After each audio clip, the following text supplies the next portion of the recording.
NgokukaJohane 4.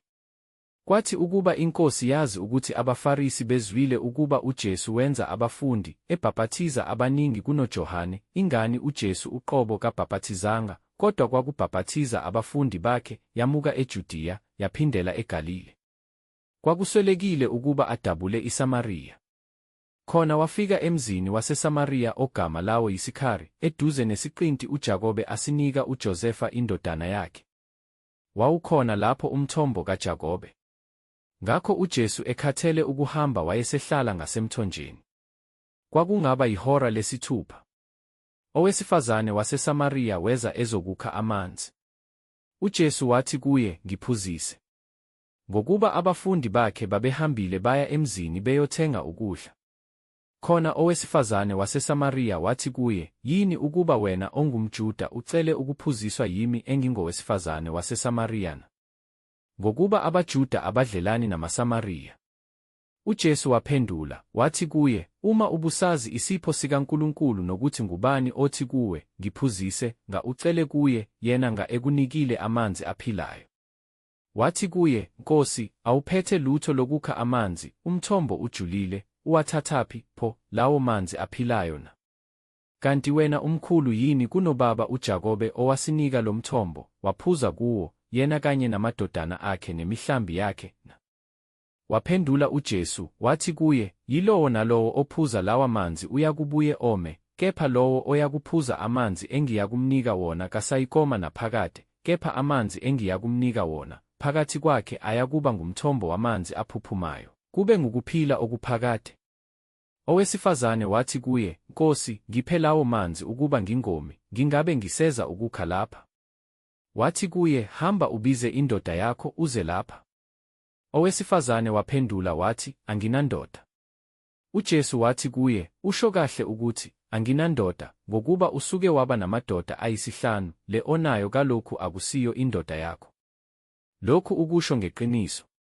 Owesifazane wathi kuye, "Nkosi, ngiyabona ukuthi ungumprofethi wena. Okhokho bethu babekhulekela kule ntaba, nina-ke nithi iseJerusalema indawo lapho kufanele kukhulekelwe khona." UJesu wathi kuye, "Sifazane, kholwa yimi, isikhathi siyeza, lapho ningasayikukhuleka kuBaba nakule ntaba naseJerusalema. Nina nikhuleka kweningakwaziyo, thina sikhuleka kwesikwaziyo, ngokuba insindiso ivela kubaJuda. Kodwa isikhathi siyeza, sesikhona namanje, lapho abakhulekayo abaqinisileyo beyakukhuleka kuBaba ngomoya nangeqiniso, ngokuba uBaba ufuna abakhuleka kuye abanjalo. UNkulunkulu ungumoya, abakhuleka kuye bafanele ukukhuleka ngomoya nangeqiniso." Owesifazane wathi kuye, "Ngiyazi ukuthi uMesiya uyeza, othiwa uKristu, nxa esefikile yena, uyakusitshela konke."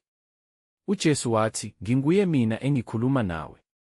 Ngaleyo nkathi bafika abafundi bakhe, bamangala ngokuba ekhuluma nowesifazane, nokho akubangakho owathi, "Ufunani na?" noma "Ukhulumelani naye na?" Owesifazane wayeseshiya imbiza yakhe, waya emzini, wathi kubantu, "Wozani nibone umuntu ongitshele konke engikwenzileyo, kungebe nguye uKristu na?" Baphuma emzini, beza kuye. Kusenjalo abafundi bamncenga bathi, "Rabi, yidla." Kepha wathi kubo, "Nginokudla engikudlayo eningakwaziyo." Base bekhuluma bodwa abafundi, bethi, "Ukhona yini omlethele ukudla na?" UJesu wathi kubo, "Ukudla kwami kungukwenza intando yongithumileyo, ngifeze umsebenzi wakhe. Anisho yini ukuthi izinyanga zisezine kufike ukuvuna na? Bhekani, ngithi kini, phakamisani amehlo enu, nibone ukuthi amasimu asemhlophe aselungele ukuvunwa. Ovunayo wamukeliswa umvuzo, abuthe isithelo kube ngukuphila okuphakade ukuba ohlwanyelayo athokoze kanye novunayo. Ngokuba kulokhu liqinisile izwi lokuthi, omunye uyahlwanyela, omunye avune. Mina nganithumela ukuvuna lokho eningakusebenzanga, abanye basebenzile, nina-ke ningene emsebenzini wabo." AmaSamariya amaningi alowo muzi akholwa nguye ngezwi lowesifazane owafakaza ngokuthi, "Ungitshele konke engikwenzileyo." Athe ukuba eze kuye amaSamariya, amncenga ukuba ahlale nawo, wahlala khona izinsuku ezimbili. Bakholwa abaningi kakhulu futhi ngenxa yezwi lakhe. Base bethi kowesifazane, "Asisakholwa ngokulanda kwakho nje, ngokuba sesizizwele ngokwethu, siyazi ukuthi lo ngempela ungumsindisi wezwe." Kepha emva kwezinsuku ezimbili waphuma lapho ukuya eGalile. Ngokuba uJesu uqobo wafakaza ngokuthi umprofethi kaziswa ezweni lakubo. Kuthe-ke ukuba afike eGalile, abaseGalile bamamukela bebone konke akwenzayo eJerusalema emkhosini, ngokuba nabo babezile emkhosini. UJesu wayesephinda eza eKhana laseGalile, lapho enza khona amanzi abe yiwayini. Kwakukhona induna ethile yenkosi endodana yayo yayigula eKhaphenawume.